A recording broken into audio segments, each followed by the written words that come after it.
It turns out there was no wrong pick amongst the top 4 players. At least that's what Summer League is telling us. All 4 of those guys are balling out, but they're not the only ones. A lot of guys look really good at Summer League. Very few guys look bad at Summer League. We're going to break it down, share everything we saw and what we're thinking after 1 week. This is the All-NBA Show.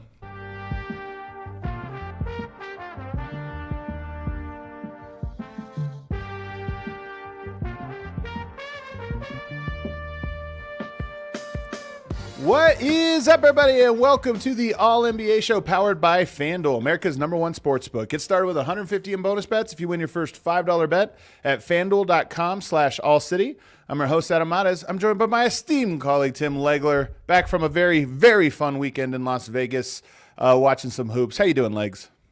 I'm good, man. I'm really good. It was an awesome time out there. Not only the games and the excitement of seeing these guys in NBA uniforms for the first time, but obviously there's a lot of events, a lot of people to see. It's all good. The only thing you don't get in Vegas is sleep. And I needed that, man. I don't know how you felt when you got back, bro. But as you know, I had my wife and my son came. He's 4, and we're East Coasters, so he gets up about 7:38 at home right here on the East Coast. You know, that's just do the math. It's 5 o'clock. 4:35 in the morning, and we're going to games and then going to dinner and then going out after usually to some event, and then we're walking in the room at like 2 in the morning, and then we hear that young man stirring at 4:30. It was just like, oh God! And there's like nothing you could do. You're stuck in the room. There's nothing open. You can't get up right then. So that's the only downside to the whole thing is how tired you are when you leave there. My brain wasn't working, by the time I got back home. It was like my brain needed a full reset, a full day reset. But it is a great time, man. NBA Summer League, it just keeps getting bigger and bigger. And the games are fun to watch, and everything else is fun to watch as well, just, out on the town. And we definitely had a great time. On today's show, though, we're talking about the players, and we're going to go through a bunch of them. So we're not just going to stick to the headline stories, but they're called headlines for a reason. I do want to start with the top 4 players because coming into this, it is kind of funny. It's just the way we talk about sports, Legs. You have to rank who's the best guy, who's behind him, and then who's next. The truth is, I think all 4 of the top picks, Caleb Wilson, Cam Boozer, Darren Peterson, AJ Dybantsa, all 4 of those guys I thought looked like the best version of themselves, at least for good stretches of Summer League. And all 4 of those teams, I don't remember a time where there were 4 players that I still don't know who's the best one. And we probably won't know for a while. We get to watch these guys compete and try and elevate each other. That's how I felt watching all 4 of those guys. I felt like all 4 of them were special and all 4 of them were up to the moment. All 4 guys showed you that they could have been worthy of being and that was why this draft was so unusual. Now, Dybantsa, I thought was the right #1 pick. I thought that was the safest in terms of already seeing like what he could be immediately combined with long-term potential, the character, everything going into it right now was just slightly ahead of the other 3 guys, in my opinion, because of he's a little bit more athletic than Boozer, a little bit more explosive. But each of those guys in Vegas showed you that, like, if you made that decision, you could have easily justified why you made that guy your #1 pick. I think that's what they showed us out there. There's no question about it. And I want to start with Dybantsa because, I said on the show before the draft that he was of the 4, he obviously had this tremendous upside, maybe higher than anybody's, but I wasn't sure about him. And some of it was shot selection in college and even the archetype of player. But watching him in person, a couple things stand out. One, he's enormous. And he's enormous in the way LeBron is enormous because he moves like, a very fluid athlete, but he's just so much taller, stronger, wider, smoother than everyone else. And when you see it in person, you really see the contrast in height of the poor guys that are trying to guard him out on the perimeter. And he gets downhill on anybody. Trying to stay in front of that guy is like a fool's errand. You almost have to throw double teams at him. And what stood out to me was just the power. Like he goes through, he gets contact. I've heard him compared to Shea because I do think he has a little bit of Shea, like herky-jerkiness. But Shea is getting a little contact and falling away. Dybantsa gets contact and goes right through you. He is LeBron-type strength. And so to me, that's what stood out, and it's completely changed my perspective on him. Totally agree with that being the thing that stands out more than anything else. He's never knocked off his line. He's never leaning away from the rim. Like when he puts the ball down and gets a shoulder on you, he's going to back you up as he continues to plow through the contact, and everything is straight line, like directed at the rim. And he combined that with this, like he had some really nice stop on a dime, pull up, mid-range jump shots when it looked like he was going to continue to the rim. Maybe he saw something, another defender was going to slide over, so he stopped at 18 feet, pull up jumper. He shot threes and like coming out of the backcourt in transition pretty effortlessly. So the combination of the shooting ability and touch with that power, it just stands out. You watch him and you go, man, this is an elite level physical specimen that's got polish to his game. He's got a skill set to go with that raw strength. But that is the thing that jumps out when you watch him. He squares up on you. He picks a direction with a jab step or a dribble, maybe combination dribble, goes in a direction. And even if you're in decent position, you are going to back up when he hits you with his first shoulder. And then he continues to just it's an assault right at the rim. And he's going to force some really tough decisions to be made on the back end. That translates immediately. And so, right, that's immediately. Like, I don't care if you can shoot or not. You put a guy like this big with that kind of power, straight line, like attack speed, you put him on the court, the guy's going to get to the rim. He's gonna get to the line. He's going to do that immediately from day one in the NBA, but he's more than that. He can shoot the basketball, mid-range and deep. So he's impressive, man. And that first game, I think he really put on full display. College basketball is better than summer league in terms of the chemistry of players. They're practicing, a lot more. They know each other. They run plays. They have a more dynamic defensive scheme. It's higher than that, but it's not higher in individual skill. The individual skill here, this is the best, and guys that are playing professionally in Europe and everything else. And so you want to see individually and physically what guys look like, because there's a lot of times at legs in college, I'll see a guy that looks big, and then you get him around NBA players and he looks average. It's like, okay, that height thing is gone. That's not the case for Dybantsa, man. He towers over everyone. He just looks so, that's why I compare him to LeBron. I'm not saying he's going to be LeBron. I'm not trying to put that on him. But just in terms of physical, he has a height advantage and a strength advantage on everyone, and I don't think that's going to change in the NBA. There might be a handful of Giannis out there. There's a handful of guys, but he's like that. In my opinion, he's like a Giannis or a LeBron in that his physical advantages are going to be there every single night. And like you said, the skill level is through the roof. Any final thoughts on Dybantsa? We got to move along because we got a lot of players. No, just the other thing I loved about him was just there's a raw intensity about him that I just love. Yes. A very serious look on his face. His approach is all business. And this guy, he believes in himself. A lot of the comments he made leading into the draft, it's obvious he's got a tremendous amount of confidence, and you could see it. He oozes it, but he does it with a serious approach about how he wants to destroy what's in front of him.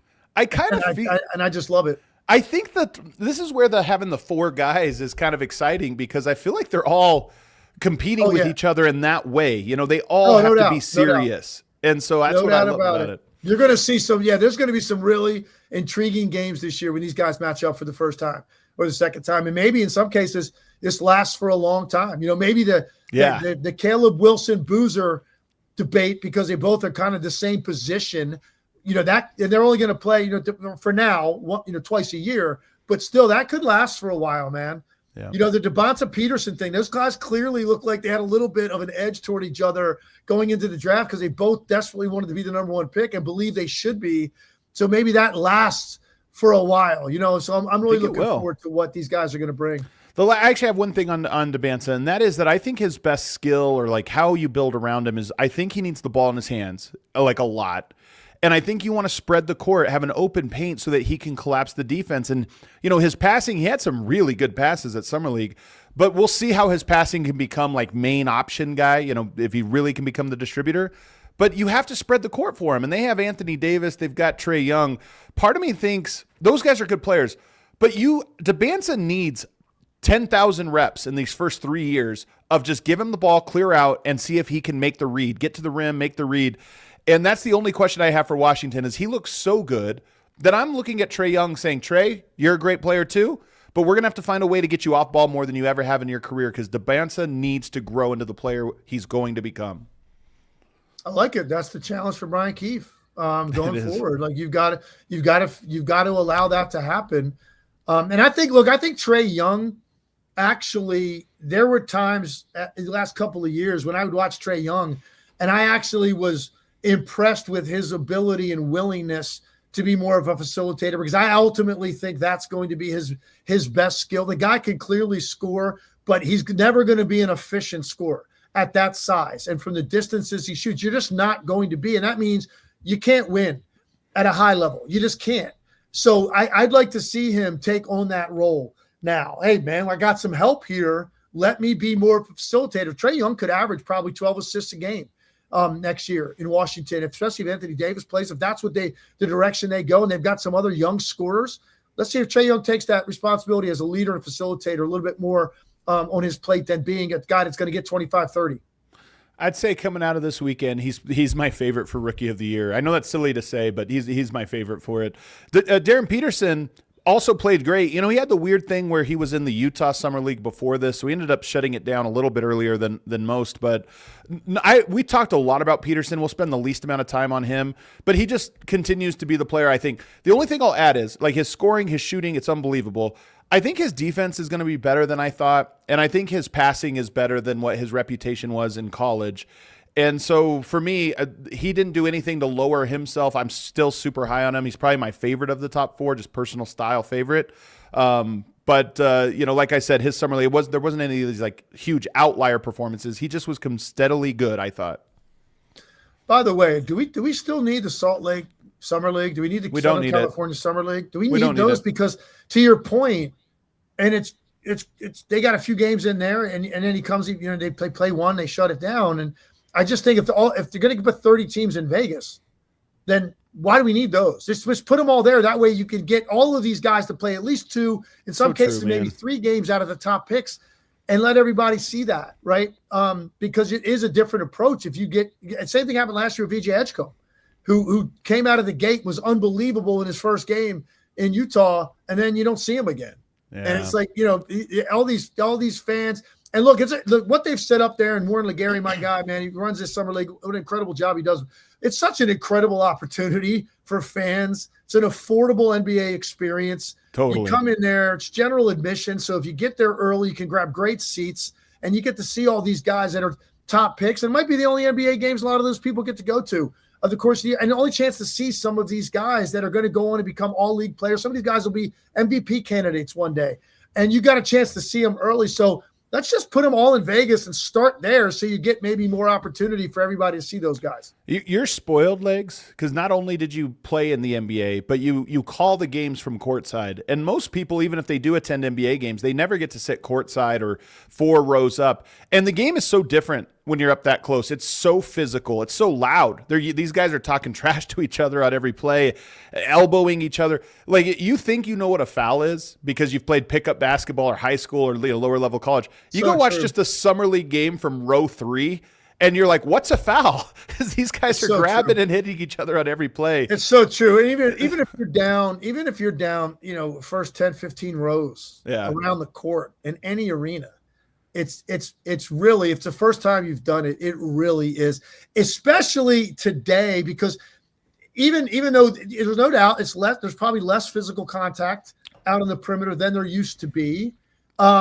And there's a lot of talk around that. And it's almost like some people try to like act like there's no contact out there. Go ahead and sit in an NBA game and take a look at what's going on. Possession by possession, the amount of contact that's taking place and how important it is. And that's why I've always said, people used to ask me all the time, what's the most important physical trait you have to play in the NBA?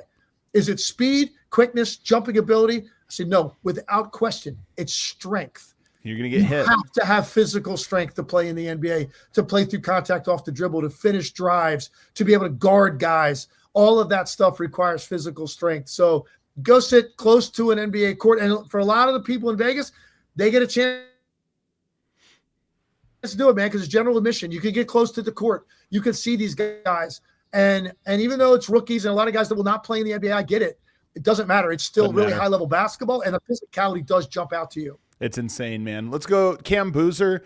He's funny because Cam Boozer, I think, was consistently very good in all of his games. But his game is just not as loud as some of these other guys. So I almost feel like the headline is going to be Caleb Wilson and Debansa, and then Darren Peterson, Salt Lake. We saw what he does. And Boozer was good. Like, he didn't have any lulls. It's just that his game is predicated on making the right play, versatility, doing everything else. I think in box plus minus, he was third or fourth, in Summer League. Not that that matters a whole lot over a small sample size, but it just shows you that he was efficient. He did a lot of things. And I was impressed with him, even if he didn't really make the highlight reels. There weren't a lot of highlights of him coming out, but I thought he was, in the games I watched, he was very good. He's got an adult game. I think that's what stands out to me. And he's only 18, and it's like you're watching him and it's like he's just so polished. He's so smooth and under control and everything he does. He's not going to have the same level of burst and athletic ability that you're going to get out of Debansa, that you're going to get out of Caleb Wilson, that you're going to get out of Peterson, and probably another 6-8 guys I could mention that went in the top 20. That's not what he's going to do, but he's going to skill you to death. And he's going to be a highly productive player immediately in the NBA because he's got great feel, touch, IQ, great hands. So he catches everything. Every rebound in his area he gets. Very good passer. I said that I think Debansa was the smart number one pick because the combination of risk reward I think was there. Like, he won that question. The safest pick I think would have been Boozer. Because, right off the bat, you can plug him into a game immediately next year and every game throughout his career, and he's never going to hurt you because he's just a really solid basketball player. What we don't know yet is what ultimately will be his ceiling and his upside. But he's what we thought when I saw him in Vegas. Exactly what I thought he would be. Under control, polished, and playing like a guy that's got several years already under his belt in the NBA. And I like this comment from the chat here. He says, Boozer looked better guarding on the perimeter than I thought he would. And I would agree. That was one of the questions is athletically, how does he hold up? But he holds up just fine. He moves his feet incredibly well. He anticipates where all the plays are going. So I thought he was solid. But, Legs, if there was one player that maybe was the star of Summer League so far, I think it was the number 4 pick, Caleb Wilson. 24 points, 24.3 points, 2.5 rebounds, 4 assists he's averaging through 3 games. 51, 48, 23 shooting. I don't know what's going on with the free throws there. 1.3 steals a game, but 51, 50 basically shooting splits, 24 a game. Had monster games, monster dunks. And he came into this with an attitude of all the guys that I think have a chip on their shoulder. I think he has the biggest one. And I don't know if you saw his interview the other day where he was talking about, almost referring to Darren Peterson not playing and saying, I know some guys don't always want to play, but I want to play every single night. I want to go out there even in Summer League and show him what I got. But he was a bit more of a mystery than the other 3, I think. And he looks like the upside version of himself. So explosive. He had the ball on the floor, put the ball on the floor and could do some stuff. Step back from 3, he had that going. And then, of course, the athleticism attacking the basket is just relentless. I think he's the star of Summer League, in part because Debansa, Peterson, we knew those guys were going to show up. We didn't know what we'd get from Caleb Wilson, and we got the best version.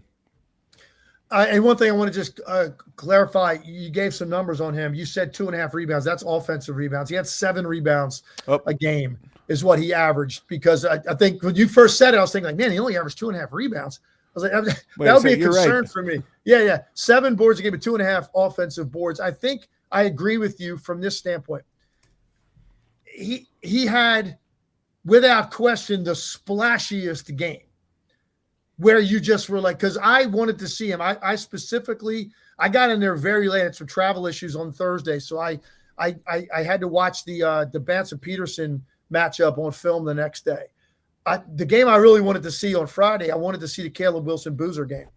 And so I went to that game, and here's what surprised me. I knew, and I was so high on Caleb Wilson draft night, as everybody knows, because his athletic ability just jumps off the screen when you watch him.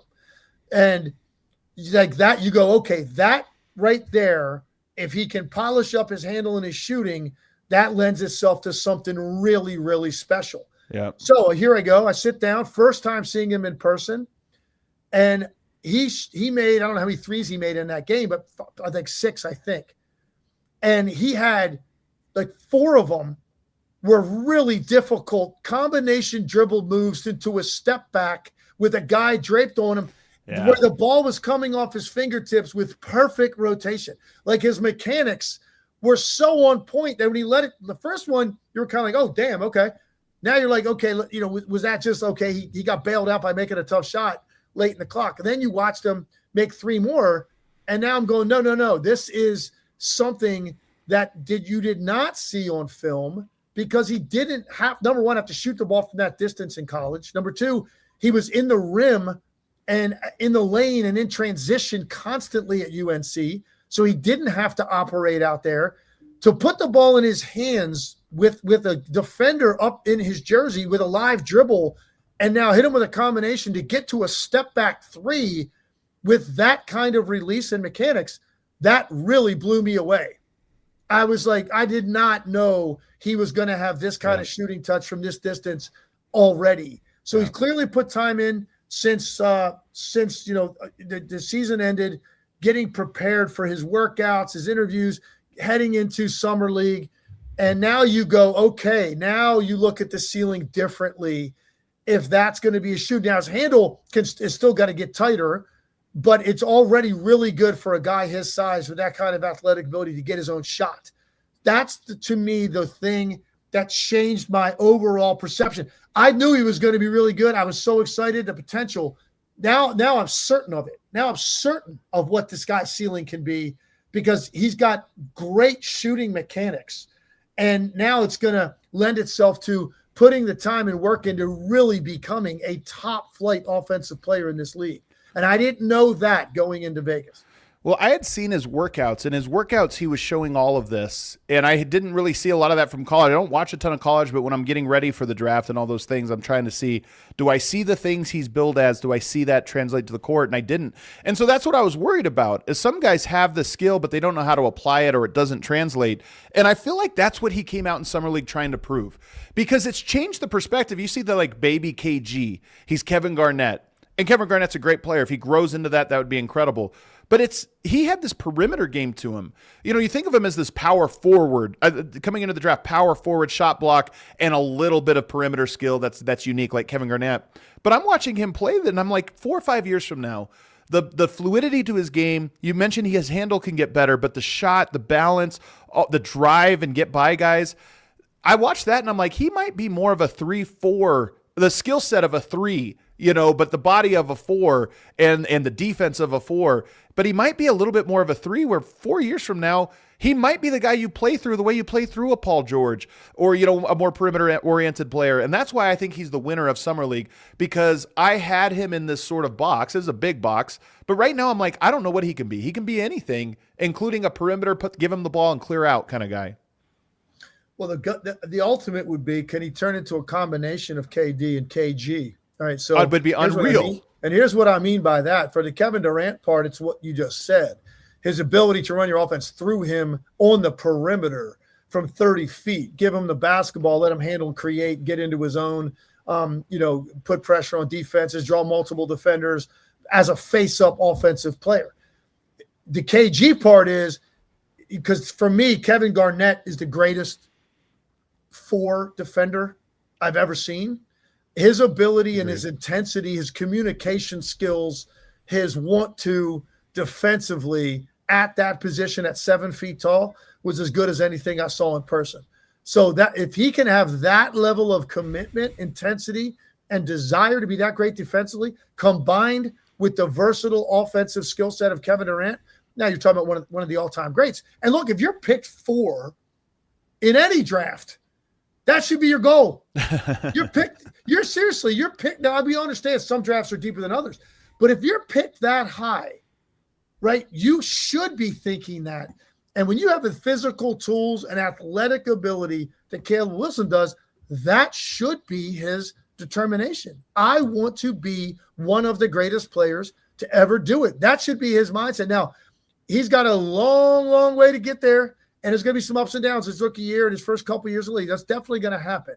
But what we're seeing here early is this guy has an awful lot of skill to go with elite level athletic ability that for me was the best of any player coming Yes. into the league this year. Well, now you look at the shooting ability that he has, the handle that he demonstrated. Now you've got something totally different, and that's why I can't wait to see this guy. And Matas Buzelis was sitting courtside. Yeah, another great athlete. Yeah, exactly. And he was up, and he was showing a lot. He had a big old smile on his face because he's thinking to himself, man, these are both dudes 6'10" and up that are going to play, or in a 6'9", 6'10" range, that are going to now be that athletic together on the court at the same time. It's going to be really exciting times in Chicago, man. And a guy like Josh Giddey, who will reward runners. You want to run and cut? You want to slash? You want to get out transition? Josh Giddey's going to make you better. So they've got some exciting stuff going on in Chicago. Well, also for Giddey, you saw that dunk he had, which was like a Blake Griffin-esque dunk, where he jumps up and he gets fouled. And instead of dunking it, he throws it into the rim because he was so high. Josh Giddey has to be watching that going, okay, so I can throw a lob anywhere. He'll go. Yeah, that was like Blake Griffin / Anthony Edwards, Amari Stoudemire. Yeah, it was Stoudemire's a great one. Yeah, I like that. You don't have to tell me the order. But what confidence do you have that you could predict where these guys finish 1 through 4 5 years from now when we rank them 1 through 4? What level of confidence do you have that you know right now what that order would be? A 0 level confidence, because I really don't. Isn't that cool? And I do think personally, I do think this is no knock on Cam Boozer whatsoever, but I just think when you look at Peterson's shiftiness and ability to shake you, to go with that, and he's going to have the ball in his hands all the time. That just automatically lends itself to potentially having a higher ceiling. Same thing with Caleb Wilson. He's going to have the ball more with an opportunity initially in possessions to do more with it. Same thing with Debanza. Now, Debanza, the one thing we don't know is how that's going to blend in with Trae Young and who he's playing with guard, and they're going to have Anthony Davis. What does that mean for his development? So I would say Boozer probably would be 4. Debanza might be 3. I think Wilson and Peterson, I look at those two guys because of their circumstances of where they're going, the fact that they're going to have the ball, we know for a fact more initially in possessions lends itself to having greater potential, and their growth, they're both, very athletic. So I think I would probably lean toward one of those two guys, but 0 confidence because that's how close they are. That's how I think it's so difficult to differentiate how fine the line is between these 4 guys. It's incredible, the depth at the top of this draft. I love it. I hope like you said, I hope this is something that follows them for many years, because that does create rivalries. Guys don't like when another guy's picked ahead of them and, they have something to prove. And if you have something to prove for years and years to come, it makes for a really compelling storyline. And who would have guessed? Chicago, Washington, Utah, they're all going to be high on my League Pass rankings, at least for the first half of the year. All 3 of those teams now are suddenly super compelling, and I can't wait to watch. Let's take a quick break. On the other side, I almost included a 5th player in this first section, but I wanted to just stick to the 4. But there's another guy, Legs, that I love about as much as I love any one in that top 4. Wow, we're going to talk about him. Wait to hear. That's a great tease. On the other side. Dreams did you have when you were a kid? What did you want to be when you grew up? How about now? Are you thinking about starting your own business or your own side hustle? Shopify is the e-commerce platform behind millions of businesses around the world and 10% of all e-commerce in the U.S. Shopify even powers the All-City merch store. Coming up season 4, man, we are definitely going to get some All-NBA merch in the merch store. Shopify's got you covered with website creation, product descriptions, email and social media marketing, and more. And they also have AI tools that are designed to help you maximize sales. So if you're ready to sell, you're ready for Shopify. Turn your big business idea into with Shopify on your side. Sign up for that $1 per month trial and start selling today at shopify.com/allcity. That's shopify.com/allcity. Also want to tell you guys about Shady Rays. You know that moment? The one where you realize you left your favorite pair of sunglasses at the beach, on the roof of your car, or at a gas station 3 states away, or who knows, maybe at the pool in Las Vegas, maybe at the Wynn Hotel. Well, we've all been there, but luckily we've got Shady Rays. They've changed the game. They're sunglasses that are made for real life, seriously good looking, polarized, durable, not stupidly expensive. In fact, I own so many pairs of Shady Rays that I left one in my bag, put my bag in the back of my car, and then got in my car. Sun was right in my eyes. I had another pair right there in the middle console because that's just how it is. I have glasses everywhere I could possibly need them in an emergency around my house or in my car. But the wild part is if you lose or break them even on day one, Shady Rays will send you a brand new pair, no guilt trip, just replacements. So you can wear your sunglasses without fear on hikes, at concerts, on a boat, wherever. Shady Rays is eyewear that has your back. Go to shadyrays.com and use the code ALLCITY for 50% off 2+ pairs of polarized sunglasses. Back here, segment 2 of the All-NBA show, the final show of the season for me and Legs. We got a couple more coming up, one with Timp, one with Mark Stein, but the final one of a very good year, capping off a great year of the All-NBA show. My guy, and he was my guy, maybe this is confirmation bias, and some of it is just an archetype of player that I absolutely love, but when we filled out our top 5 players for this draft, the 4 were obvious. The 5th one for me was Yaxel Lendeborg. And boy, did he impress at Summer League. 16.7 points, 7 rebounds, 4.3 assists, 49, 43, 67 splits, 1.7 steals. Number 1 player in box plus minus. Again, small sample size, but it just shows you efficient and did everything. Offense and defense. Went up against Cam Boozer and did a great job. Like I said with Debanza, Yaxel looks enormous out there. He also was bigger than I thought, and he just does. I think he's a winning player. I liked his attitude. I liked his energy. I liked his skill set. I'm not saying he's as good or has the upside of those first 4 guys, but to me, he was my 5th favorite player at Summer League, and I really enjoyed watching him. Well, first of all, I would say based on, in terms of relative to what I expected them to look like in person, and you talked about the Bansa, and he's bigger, and I agree with that. It was even more stark to me with Lendeborg. I think so too. Like when I was sitting right there, front row, and so he's right, and I'm going, my goodness, this guy is massive. I mean, he is a giant wing, and he's so versatile. I said it the night of the draft. The fact that he was the guy that fell to you if you're Golden State, and he's available for you, it's exactly what they needed. Because they've been playing undersized wing lineups for years in Golden State and hoping that their 6'5" guys can run down long rebounds. Lendeborg gives you so much more versatility because of his size, his length, what that presents defensively when you're just looking at them visually. His ability he can run, he can handle the ball, he can pass the basketball. He actually has shot it extremely well from the 3 in Summer League. We'll see what happens once you get to NBA caliber defenses, but he shot it better than I thought he would initially.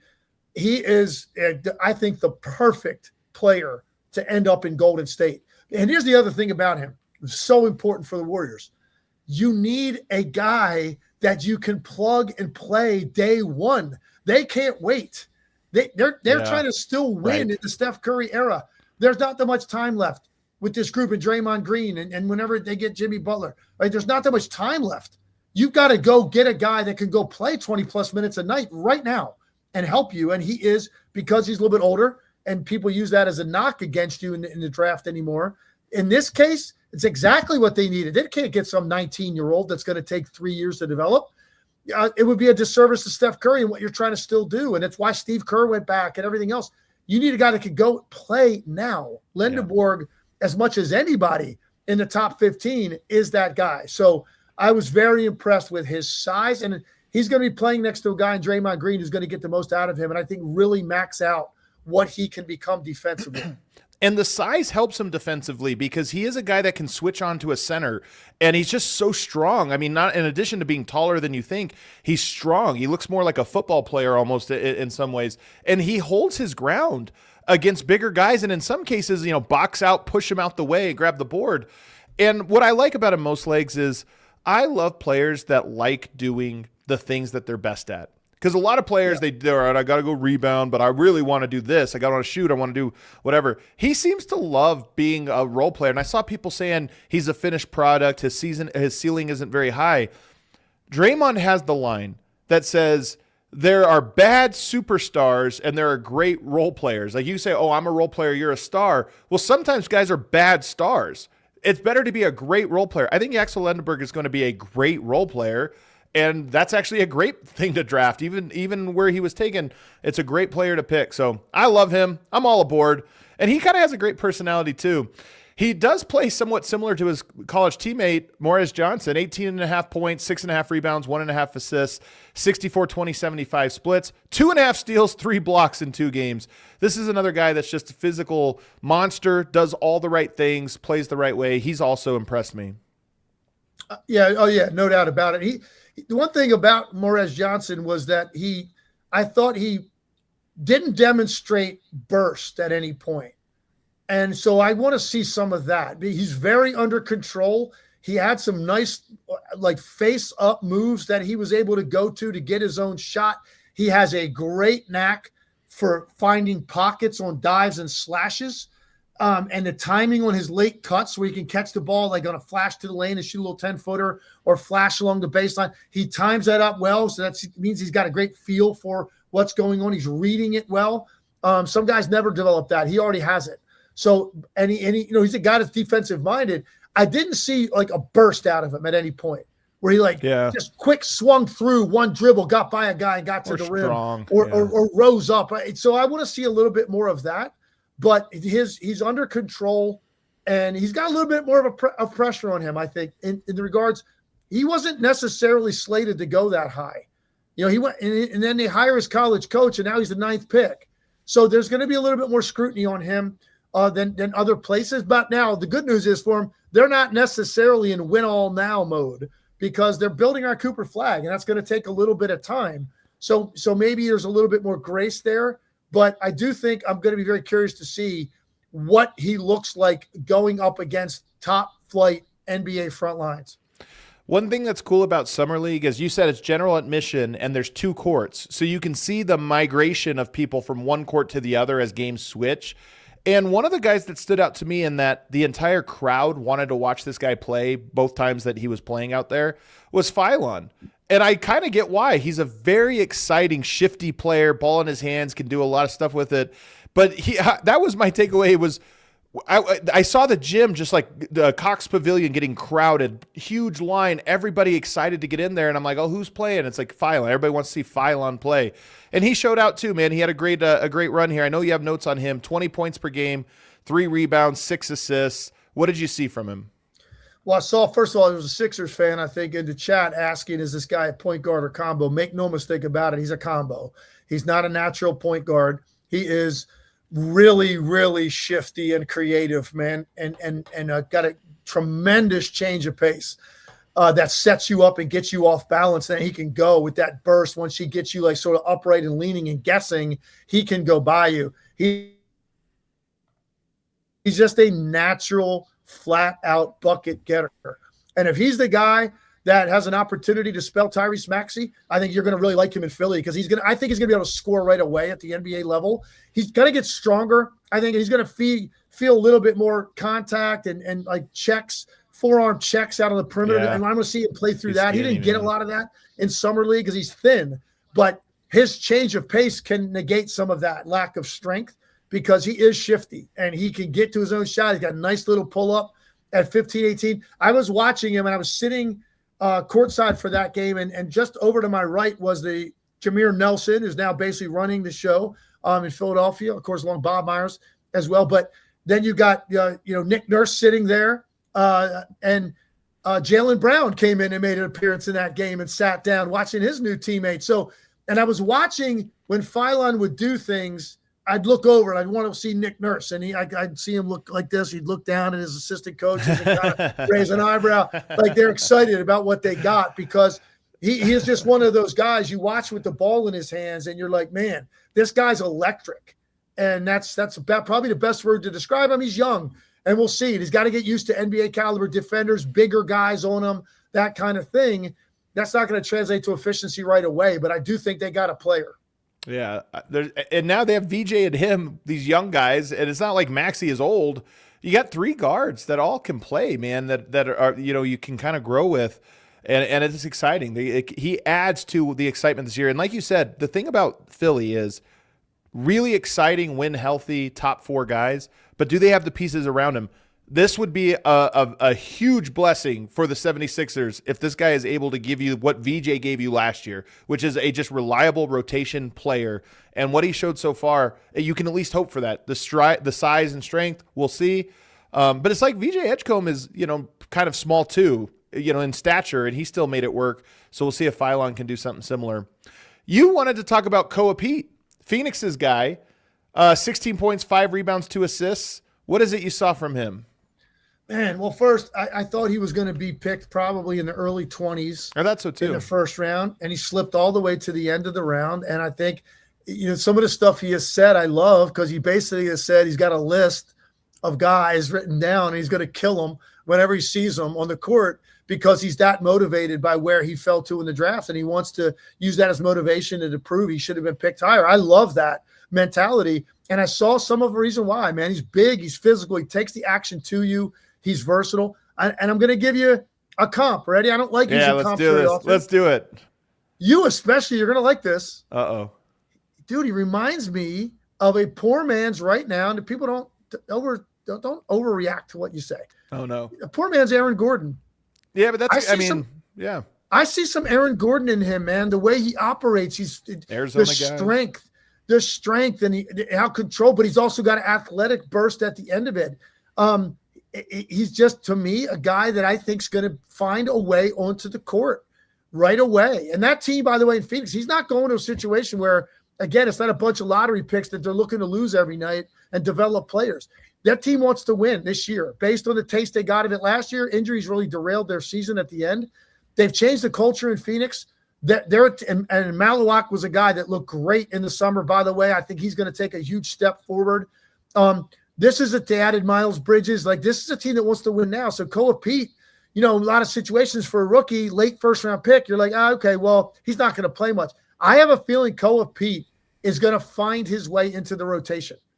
And I'd be just like Carter Bryant did in San Antonio.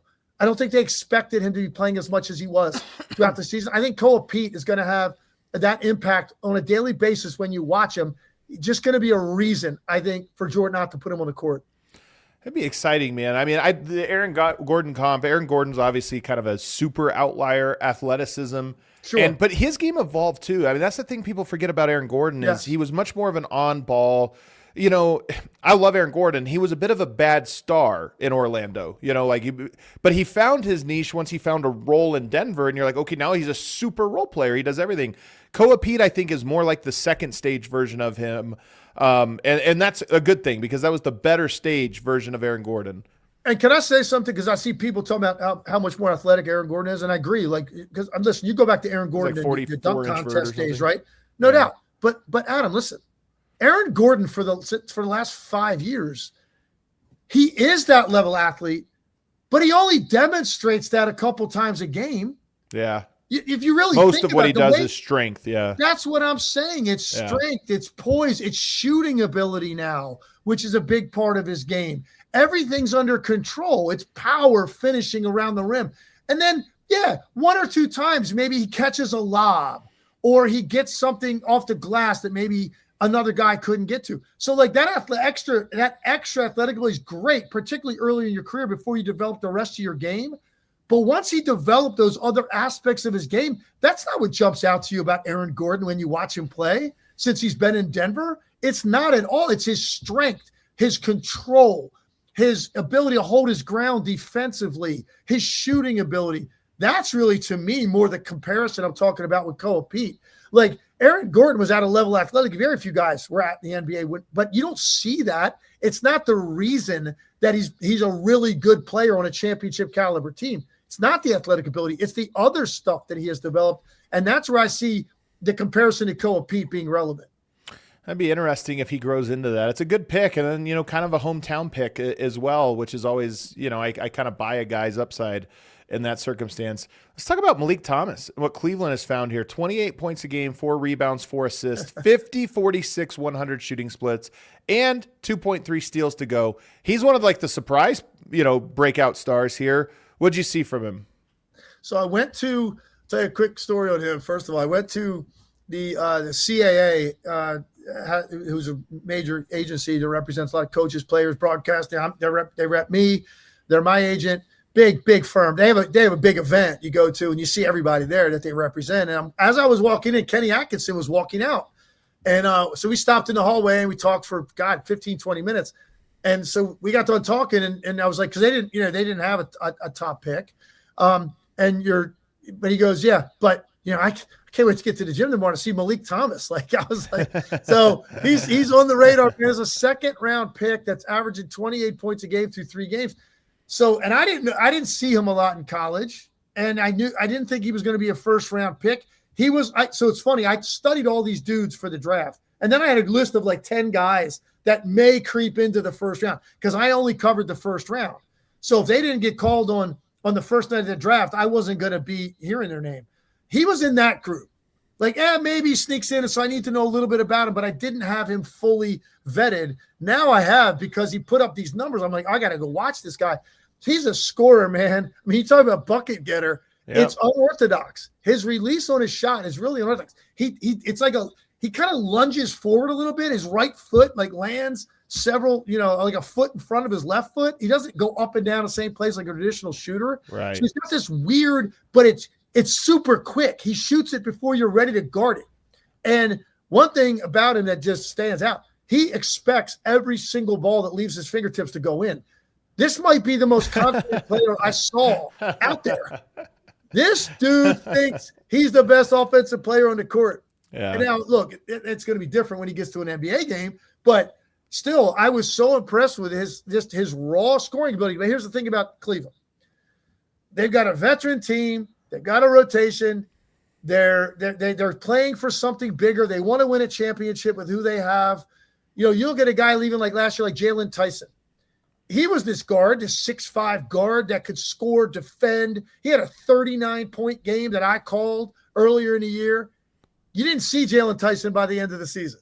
Yeah. Because coaches tend to shrink that when you're trying to win a championship. So I don't know what Meleek Thomas is going to do this year in Cleveland, but he deserves a shout out on this show because we're talking about standouts in Summer League, and this guy's leading Vegas in scoring. Well, he had a couple of 30-point games, and I saw a stat the other day that said at Summer League so far, 30-point scores, 2 different players that were 2nd-round picks from Arkansas, the other one being Trevin Brazil, who had 32 last night. They made up half of the total 30-point games in Summer League. Both of them 2nd-round picks, both of them from Arkansas, which is kind of funny. The other guy from Arkansas we could talk about is Darius Acuff, 19 points, 1.3 rebounds, 5.3 assists, 37, 26, 64. I was kind of surprised because Summer League seems to fit that style of player.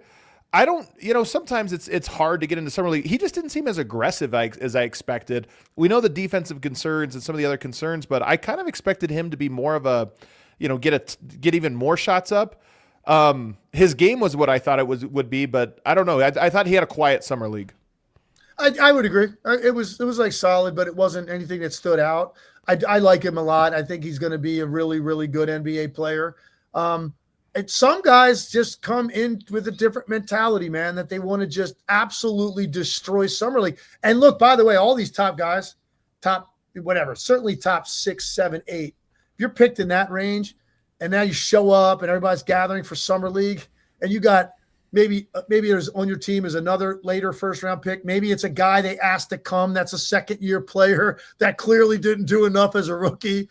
You got some undrafted free agents. You got some guys from Europe that are on the – and guess what? You're the 5th, 6th pick in the draft. You walk in the locker room. I got news for you. You are Michael Jordan when you walk in that locker room. You're Jordan. You're Shea. You're Luka. You're KD. You're whoever the hell you want to be because there is literally not a shot you can take that anybody's going to have a problem with. Yeah. So – and my point is some of those guys in the top treated it that way, and I don't know that Acuff necessarily did. And I thought he would have been the number 1 guy, to be honest with you. Yeah. No, I agree. It's a fair point, but I don't think it has any real bearing on what we're going to expect this year. Me neither. Brayden Burries from Milwaukee, the next guy I've got, 22 points, 4.7 rebounds, 4 assists. Just crazy stat line, consistent stat line. 50, 40, 60 shooting splits, also 2.3 steals. He's another one of these guys that is the talk of Summer League. What'd you see from him? Unfortunately, I'm going to full disclosure. I can't see everybody. I was only there for 3 days. I did not see him play. I did a lot of film work on him leading up to the draft, so I had a pretty good feel for his game. But just full disclosure, I did not see him in Vegas. Same with me, to be honest with you. And I see some guys like in the chat trying to throw out names. We're going, what have we talked about? 12 players already? Like you said, we were there for 4 days, and we watched a ton of hoops. But there are a couple guys that fell through the cracks, and he was one of them. The last guy I have here is Maluach, who's a second-year guy who comes back. But he had such a good summer league that there's some hype now around him and the momentum. And you talked about, earlier, Koa Peat. Maluach was also a story. 18 points, 12 rebounds, 50, 40, 90. You have to look different when you're a second-year player going back to summer league. He absolutely did. So 100%. He stood out. And here's a couple things really jumped out to me. One, his intensity, energy, enthusiasm for being there, because second-year players sometimes don't demonstrate that. They don't demonstrate that. There was a game. Yeah. No, I mean, Cody Williams had a game out there where he took 2 shots in a game in 29 minutes. Yeah. So, and I don't know, maybe that's just a mindset. He wanted to. I don't know if he wanted to be there. May not be the right way to put it, but when asked, didn't act like, oh, come on, man, like I'm a lottery pick. Year 2, you're asking me to go back to Vegas. He didn't treat it that way. He knows he needs to make a statement to his coaching staff that he's a different player than he was last year, and he's ready to take a bite out of that rotation this year. And he made a great case for it. One of the more dramatic improvements I've seen from year 1 to year 2 in Summer League. The rebounding, the shooting, the athleticism, the length in the paint, the rim deterrence, it was all on display. And now it's going to be interesting. They re-signed Mark Williams in Phoenix. They still have Ogadora. So this is a guy now that's going to try to start out the year and be that backup center. And who knows, depending how it goes, first 20, 25 games, is this going to become your starter? Because you see this guy as potentially being the bigger upside down the road. Remains to be seen what the regular season will bring, but dramatic improvement for him in year 2. And the Suns have to be really excited and thrilled, actually, of what they saw. And here's the thing, I'm telling you, man, year 2 guys that go to Vegas. Yeah. If you don't stand out, bad sign. It's a massive red flag. Like, I'm talking red. It's like, so here at the Jersey Shore, when you go up to the beach and you look at the lifeguard stand, there's a flag that's attached, and it's a color. Okay. There's 3 colors. Don't swim. The green flag. The green flag is no riptides. You're good. Surface and crazy. Kids can go in. Families, like, you're good. Yellow means maybe be cautious. Kids look closer to the shore. You see a red flag, nobody's going in the damn water. Okay. And if you are a year 2 player and you don't stand out, the red flag's going up immediately. Yeah. Don't swim with this guy, because don't swim with this guy. You got to show. Listen, here's the thing. Even if you didn't play as a rookie, going through that just experience practice. Speed on a daily basis, you are in a totally different category going into Vegas with where your mindset, confidence should be, your body, where that should be, all of it. So if you don't stand out, major red flag. And so Maluach took that seriously. He got there. He jumped on the opportunity. And now he has set himself up for a year 2, because going in, they have expectations and a positivity about him. And that's what he's created for himself. So well done. Legs, what's your move there on the Jersey Shore when you're when the yellow flag is out? Are you in the water? Are you risking it? Here's the problem. Here's the problem here at the Jersey Shore this time, South Jersey here, this time of year. I got news for you, brother. That water is painfully cold. Oh, really? Painfully cold. Yeah. Like, it'll mix up once in a while for no reason. It's like a little warmer, and I can tell you. Now, my son doesn't care. He's 4. He comes out 3 hours later. His lips are blue, and like, he doesn't even seem to notice he's in an ice bath basically for 3 hours. I needed a little warmer than that. I'm kind of spoiled that way. So I probably you won't see me fully submerged until you get into mid-August. And then actually into like 2 weeks of September. Like, that month is the best water temperature at the Jersey Shore. So yellow flag, I'm down there because my son's in the water. I got to be a little closer to him because, yellow means, hey, something could happen. So you got to stay on top. Red flag, he's not going more than like shin deep. He's not going out there. You got to get on my level. Next year, we're taking you whitewater rafting down the Arkansas here, coming right off of the snow melt in the mountains. You want to talk about cold water? That's the cold water, Legs. We're going to get you out there. We're going whitewater rafting. We'll see if you have the guts for it. Listen, I'm first to admit it. I've become a big baby. I'm a big baby. I'm soft. As a player, every day I went and climbed into an ice tub up to my neck I didn't think twice of it. Go, knees submerged all the way in Gatorade coolers full of ice water. No problem. Now, oh no, I'm a baby, man. I don't like that cold water at all. We keep our pool regularly around 85, 86. Man, what a tough life Legs is living out here, man. What a tough life he is. He's got to have his pool water warmed for him. That's it. That's it. Hey, we're not done. Can I mention one more Summer League guy? Please. I have to, because I think this guy on draft night, it was the first name that was popping up as we were having the discussion on set. I can't believe this guy hasn't been picked. And then he finally gets picked, and he ends up, I think, in the perfect place. And let me pull up real quick their depth chart. The Los Angeles Lakers. Okay, this is your guy. This is your guy. Cameron Carr. Yeah. Cameron Carr. Watch out. Now, I am a little bit disconcerted. He only got 1.5 rebounds a game in 3 games. Okay. He's too athletic to be doing that. I'm a little concerned about that, because I hope that doesn't mean he's averse to physical contact, because he is a guy that can shoot it. He didn't shoot it great in Vegas, but he got off 7 a game. He just didn't shoot it well. His stroke lends itself to he's going to be a high percentage NBA three-point shooter. If it's not right away, by year 3, he's going to be around 40% from the three-point line. When you combine that with his lob threat ability and that slashing ability, playing with Luka, playing with Austin Reeves, I think this guy has a chance to be a heavy rotational minute player. You look at the Lakers right now, depth chart, depending on where you want to go with the 3. Do you want to go with Quentin Grimes? Do you want to go with Jake LaRavia? I think Quentin Grimes is awesome coming off the bench because he's an explosive scorer and he defends and he plays hard as hell. I like that, sort of trigger for my second unit. Cameron Carr has a chance, I think, to start for this team.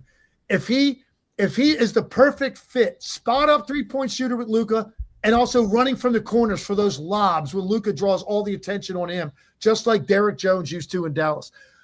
Cameron Carr, to me, is a guy you better look out for, because I think he's a guy that's going to have a major impact as a rookie on a team that wants to contend. To be honest with you, man, most of the guys were impressive. I mean, we're not even going to get to Chris Sinak Jr., Sergio De La Reyna, who I didn't even really know much about, but watching him with Dallas, my Dallas friends over at DLLS Mavs, they were hyping him up, so I had to take a look. He's very impressive, just mature game to him. Alan Graves with Toronto. There's a lot of guys, man, in this this draft. I will say one of the negative guys I watched, and this could be our last guy, Aday Mara I watched last night versus Denver, and when you get a guy that big, his passing looks great. I mean, they ran the offense like he's Jokic. They'd run split action off of him, and he made high-level passes, not just your basic passes. He had some nice reads to create easy buckets. Offensively, that's exciting. But defensively, you worry about his foot speed. He really got killed in the pick and pop. He got killed when he had to get switched out into isolation. I mean, his foot speed is going to be a real problem, I think, in the NBA. But offense looks great. Defense, we'll see what he has to grow into, but from what I saw, he's kind of a ways away from being able to guard, even the mid-level NBA point guards. So that'll be something. I agree with that. The lateral speed on ball screen stuff is a problem right now.